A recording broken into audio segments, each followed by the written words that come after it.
பழம்பெருமையாக பேசிட்டு அப்படியே இருந்திருந்தோம்னு சொன்னால் அந்த ஒரு கடை 2 கடை வச்சுட்டு, ஏன்னா தங்கம் அசலை பாதுகாப்பு பண்ணுறதே பெரிய விஷயம். இப்போ தங்கம் 5 டிஜிட்டுக்கு வந்துடுச்சு, 10,000 ரூபாய்க்கு மேலே போயிடுச்சு.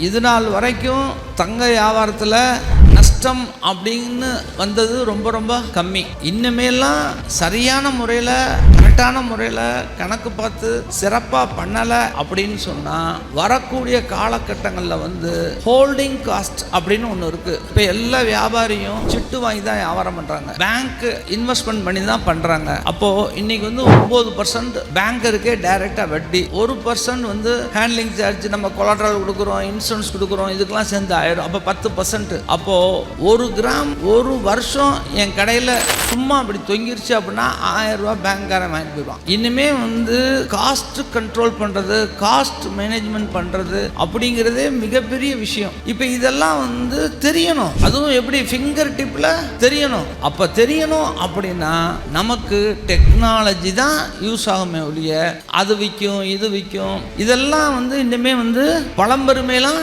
பேசும் ஒரு அளவுக்கு தான். அதுக்குள்ளார நீங்கள் சுதாரிக்கிறதுக்கு உள்ளார காலம் மாறிடும், அப்புறம் ரிஸ்க் ஜாஸ்தி.